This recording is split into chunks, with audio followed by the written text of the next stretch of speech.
Hello and welcome to the 8th final chapter of the Contemporary Architecture course. Thanks for being with us. In this last chapter, I would like to speak with you about a very important topic, which is social design and activism. So far, we've seen many other lectures in the course, and we left this one for last because I believe that this is one of the most important, and that summarizes in a way a lot of the work that we've seen so far and adds an additional component. Architecture by itself as a profession and as a discipline has a very important social responsibility. We as architects have to build for society, we have to think about society, and we have to always keep in mind that whatever we do, it is used by people, it is designed for people. Something that unfortunately is forgotten by architects who design these big projects, big development, which are mostly driven by the market and by the capital, and not so much by the idea that someone would be using them and that these projects would make a big difference in the life of these people. As examples for this topic, I would like to take you in different areas, and I would point to some examples which I would later develop further into the following units. We can look at social design as, for example, cities like New York, which has a lot of public spaces and in which public space has been a big topic in the past years. New York has redeveloped the waterfront, has redone all the parks in the east and the west side, and also has made Broadway partly pedestrian, and has integrated some new projects, as for example the High Line. In a city like this, one of the most important cities in the world, social design could be looked in many different levels. It could be looked as, for example, social housing and buildings that are affordable and that could be offered to those who have less possibilities to purchase a home in the city and still offer them the advantage to live in a place like this. It could also be looked as the luxury which we have of the public spaces. The city has redone most of its park. For example, the place where I stand here, Washington Square Park, has been completely remade in the past 10 years and has recently reopened just 2 years ago, and part of it is still under construction.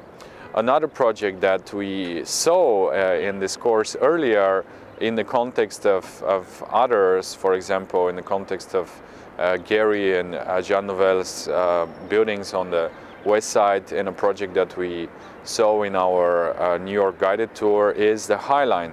The High Line project which opened just 3 years ago, and it's still being completed for the third and last part of it in the Hudson Yards, is a place that offers this luxury of public space and public walk to all the citizens and all the people who visit New York. By providing this public space, it increased the development, it increased the interest in all the areas in the neighborhood. In other continents and in other contexts, for example, Latin America or Asia, we have another phenomenon, which is, for example, the Shanty Towns and the favelas, or the barrios as they call them in Spanish.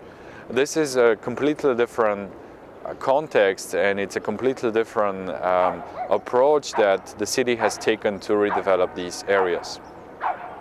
In that case, the Shanty Towns have been built by people who are not necessarily architects and are built without any knowledge of architecture or engineering, and that is why they present a big challenge for the city. They are often places they don't have any electricity, they don't have any running water, they don't have any gas or even sewers, public bathrooms, and private. So this, in a way, is a huge challenge.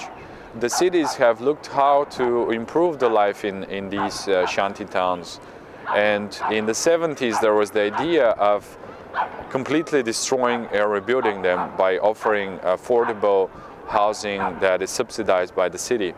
This unfortunately has proved impossible because the development of these new areas and the construction is beyond the possibilities, the economic possibilities of any cities. There are millions of people who currently live in these areas in Brazil, in Colombia, in Venezuela, for example. We also have them in China, in India, and almost in any country in the world. Currently, 1/4 of the world population lives in Shanty Towns, and it's estimated that in the next 15 years, 1/3 of the world population will be living in these favelas. This is why we have to think about some solution, we have to think about some approach that would allow to improve the life of people in these cities. Cities like Bogota and Medellin, which I was fortunate enough to visit in the past months, have adopted a very successful solution. For example, they have, in Bogota, the city has developed infrastructure around the favelas or the barrios, which have prepared the city for these new expansions.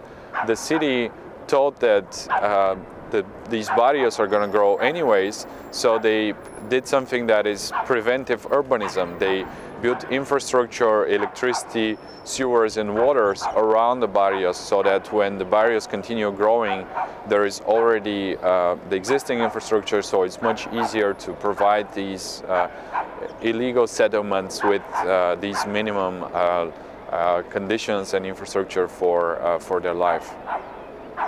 In another city like Medellin, which is one of the best cases and one of the most successful cities in this sense, the city has built interventions both on the level of infrastructure and on level of construction. In terms of infrastructure, they have built the cable cart, which is the so-called funicular, or it's this cable cart which connects the subway and train station with the barrios.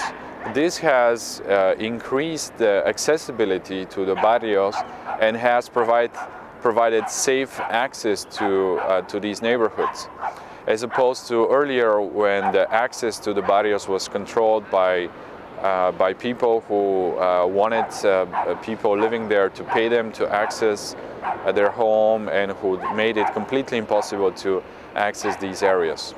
The cable cart has chosen strategic areas where the new stations were built, and from these stations there is a system of streets that irradiate and that connect to the neighboring areas.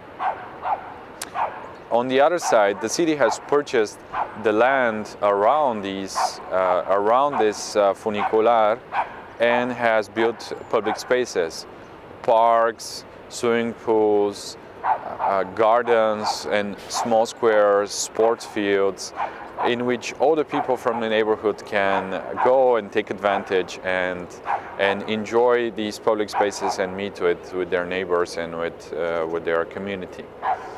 The third intervention was in terms of public buildings which were constructed in these areas.